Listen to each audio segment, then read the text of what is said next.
오늘 은혜 받으실 하나님의 말씀을 우리 함께 살펴보도록 하겠습니다. 오늘 은혜 받으실 하나님의 말씀은 고린도후서 우리 4장 우리 7절에서 15절 말씀이 되겠습니다. 고린도후서 4장 7절에서 15절 말씀입니다. 우리 성경을 보시고 또 스크린을 보시고 우리 같이 합독하도록 하겠습니다. 우리가 이 보배를 질그릇에 가졌으니 이는 심히 큰 능력은 하나님께 있고 우리에게 있지 아니함을 알게 하려 함이라. 우리가 사방으로 우겨싸움을 당하여도 쌓이지 아니하며 답답한 일을 당하여도 낙심하지 아니하며 박해를 받아도 버림받지 아니하며 거꾸로 들임을 당하여도 망하지 아니하고 우리가 항상 예수의 죽음을 몸에 짊어짐은 예수의 생명이 또한 우리 몸에 나타나게 하려 함이라. 우리 살아있는 자가 항상 예수를 위하여 죽음에 넘겨짐은 예수의 생명이 또한 우리 죽을 육체에 나타나게 하려 함이라. 그런즉 사망은 우리 안에서 역사하고 생명은 너희 안에서 역사하느니라. 기록된 바 내가 믿었으므로 말하였다 한 것 같이 우리가 같은 믿음의 마음을 가졌으니 우리도 믿었으므로 또한 말하노라. 주 예수를 다시 살리시니가 예수와 함께 우리도 다시 살리사 너희와 함께 그 앞에 서게 하실 줄을 아노라. 이는 모든 것이 너희를 위함이니 많은 사람의 감사로 말미암아 은혜를 더하여 넘쳐서 하나님께 영광을 돌리게 하려 함이라. 우리 15절까지 말씀을 봉독했습니다. 오늘 저는 이 말씀에 의지해서 우리 보배를 질그릇에 가진 은혜라는 제목으로 은혜를 나누도록 하겠습니다. 여러분, 오늘 본문은 인간은 아주 깨어지기 쉬운 질그릇으로 비유하고 있습니다. 우리는 대부분 다 연약한 것 같은데 다 강건하다, 굳건하다, 우리도 세상을 이길 수 있다, 이런 담대한 이런 마음을 갖게 되는데, 우리 본문에 보면은 인간은 깨어지기 쉬운 질그릇이라고 이렇게 비유를 하니까요, 우리 인간이 한없이 연약하고 부족하다, 이런 의미로 느껴지기도 합니다.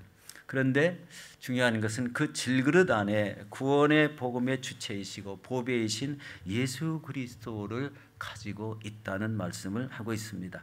그러므로 우리는 이 땅에 살면서 우리 고난과 고통이 와도 주님이 주시는 그런 영적 풍성함을 누리며 또 매일매일의 삶에서 주님 주시는 그 능력으로 우리 승리를 이루어 나가야 하겠습니다. 우리 첫 번째로 우리 보면은 우리는 보배를 담은 질그릇이라고 말씀합니다.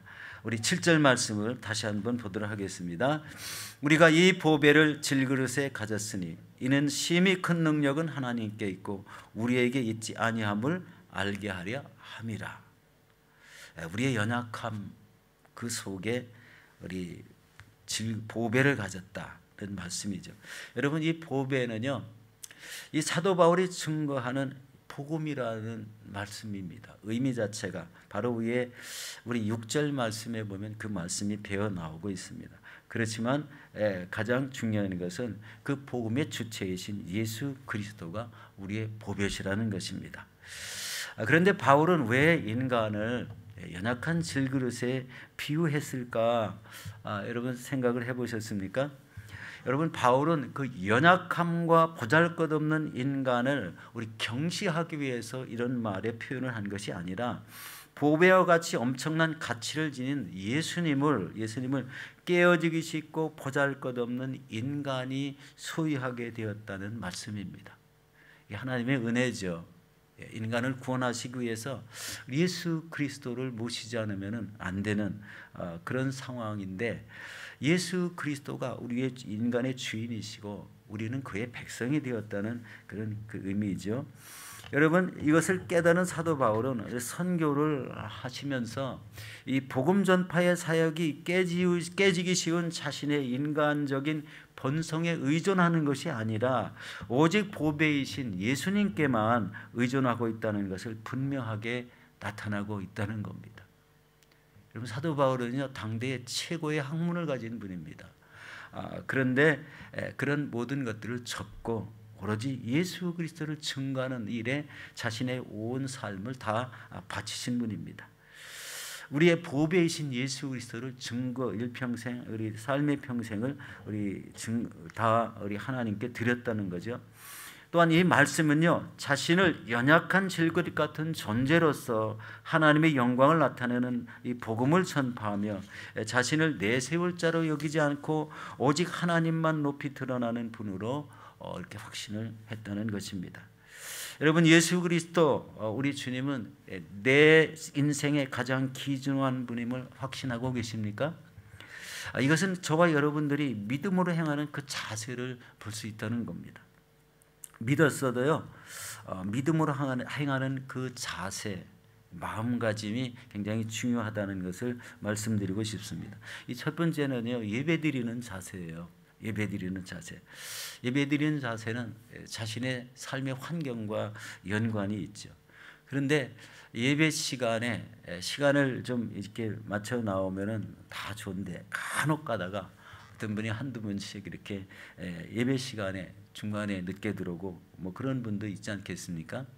그렇지만 그 마음에 예배드리는 하나님 앞에 내가 예배를 드리고 있다는 이 자세를 갖는다면 우리 들어올 때부터 마음의 가짐이 달라져야 된다, 이런 생각을 해보게 됩니다. 그 또 한 가지는 이 하나님 앞에 기도하는 자세입니다. 이 기도하는 자세가 우리 이렇게 소곤소곤하고 기도하고 또 뜨겁게 기도하고 대충 여러 가지 이렇게 기도의 형태가 있지만 가장 중요한 것은 우리 예수 그리스도 주님께 집중하여 기도하는 겁니다. 집중하는 자세, 하나님을 의지하는 자세.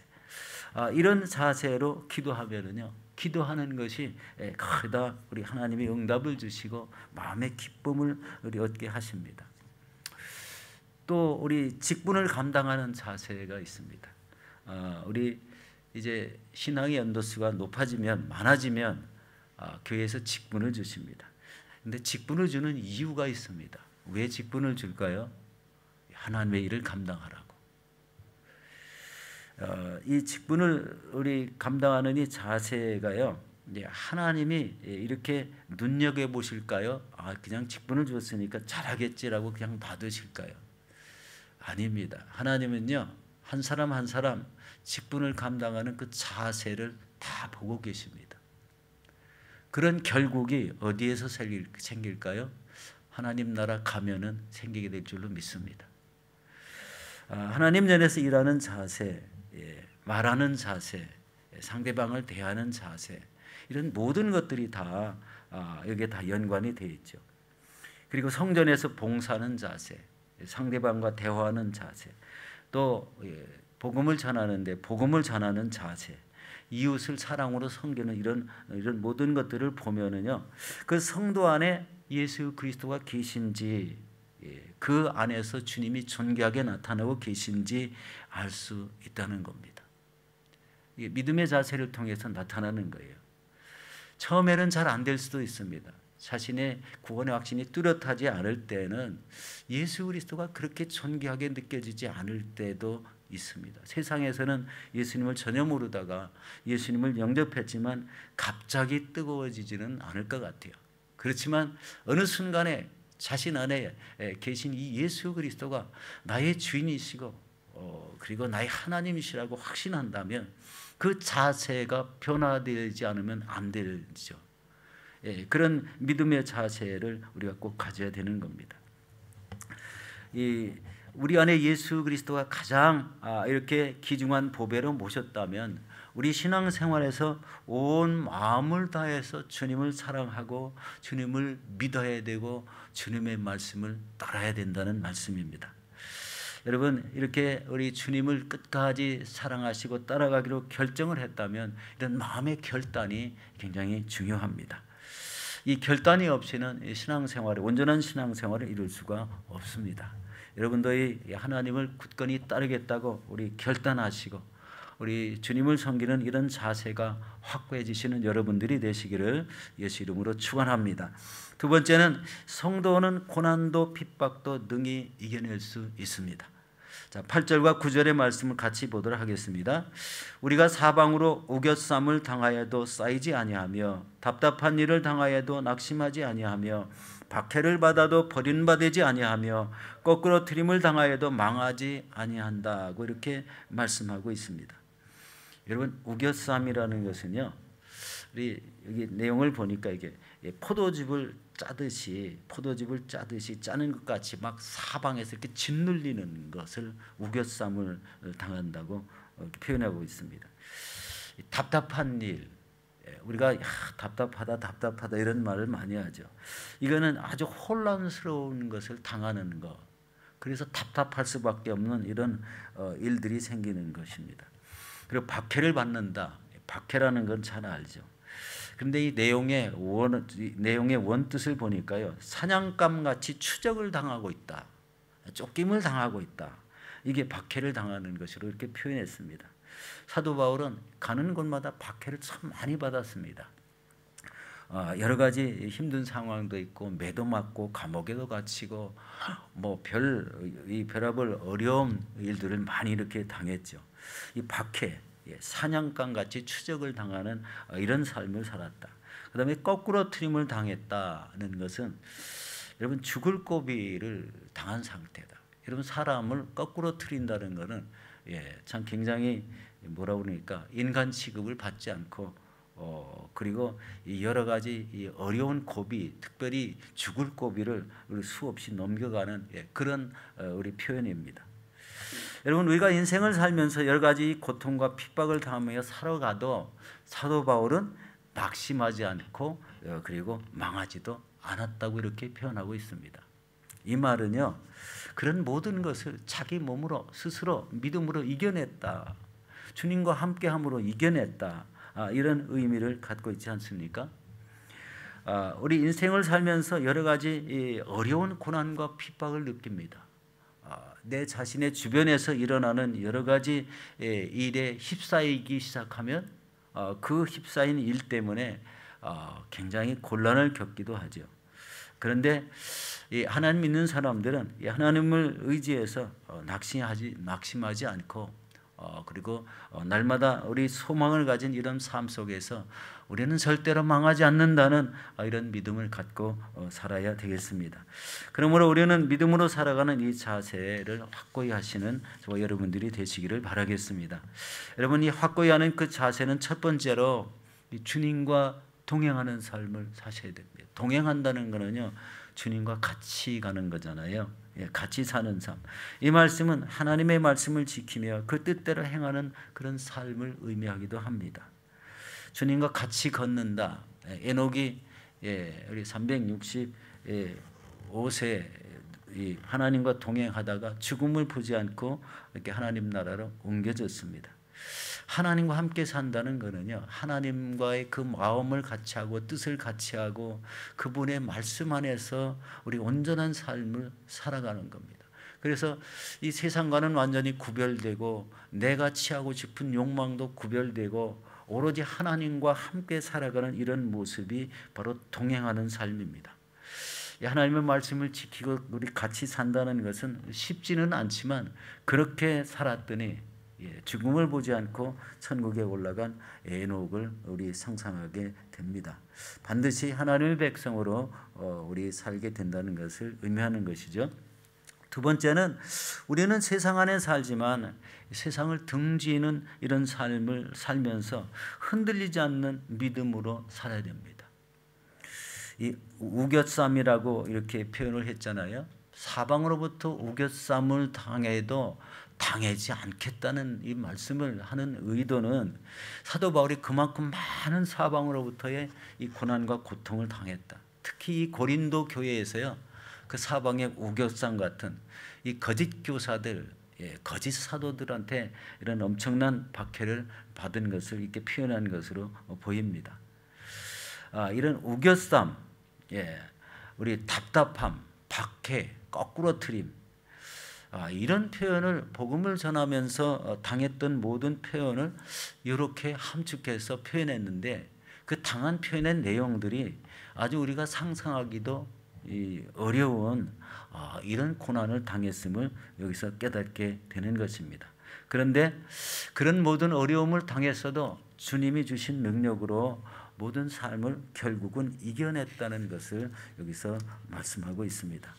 그리고 세 번째는 이제 예수의 고난에 참여하면 우리 예수의 생명이 우리 몸에 나타난다는 말씀입니다. 우리 10절 말씀을 우리 같이 보도록 하겠습니다. 우리가 항상 예수의 죽음을 몸에 짊어지면 예수의 생명이 또한 우리 몸에 나타나게 하려 함이라. 예수의 생명이 우리 몸에 나타나게 함이라. 여기서 우리가 항상 예수의 죽음을 몸에 짊어진다는 것은 바로 예수 그리스도의 십자가에서 죽는 그 고난과 고통에 우리가 참여했다는 것입니다. 성도이건 이 세상 사람이건 누구든지 자신에게 고난이 임하고 고통이 임하면은요 괴로워하지 않는 사람이 없습니다. 그런데 예수님이 십자가에 죽는 고난에 우리가 참여했다고 생각한다면 피하는 사람들이 많을 것 같죠. 그런데 우리 사도 바울은요, 그 예수 그리스도에서 십자가에 죽는 고난에 참여했다는 이런 말씀을 하고 있어요.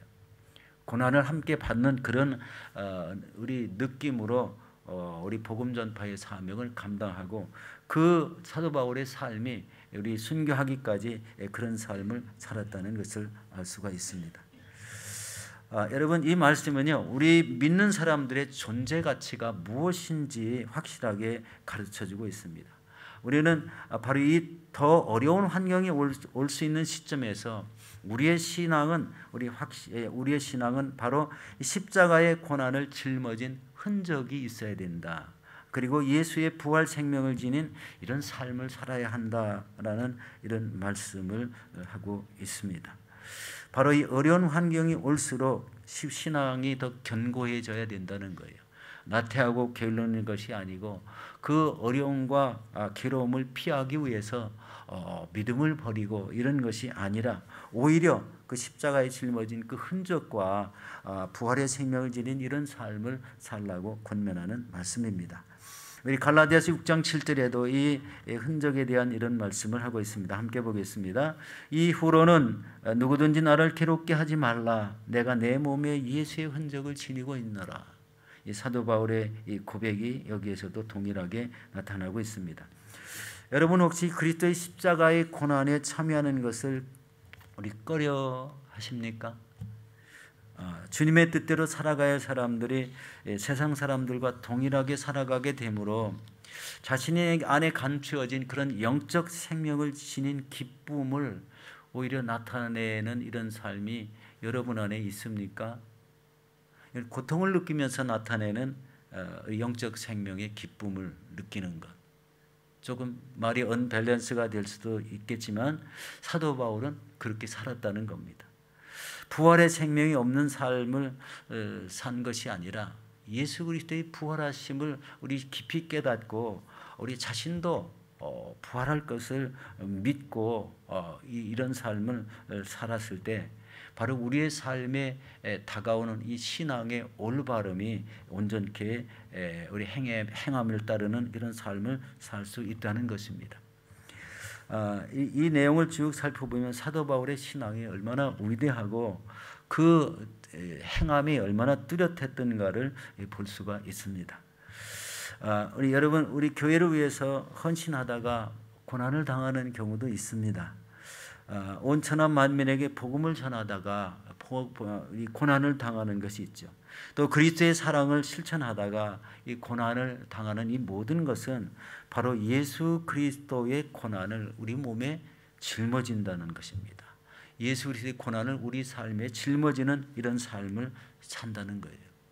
그런데 이런 삶을 살려고 하면 다 피하려고 하는데 사도 바울은 몸소 자신의 몸을 우리 고난을 겪어도 끝까지 견디며 우리 그리스도와 함께 복음을 증거하는 이런 삶에 전심을 기울였다는 것을 표현하고 있습니다.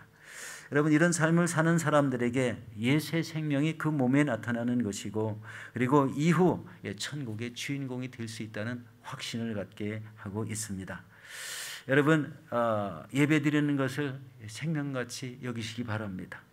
또 말씀과 기도에 전념하시고 또 깨어있는 신앙을 가지시고 이 땅에 우리에게 주신 주의 사명을 우리 힘껏 감당하시는 저와 여러분들이 되시기를 예수 이름으로 축원합니다. 기도하겠습니다.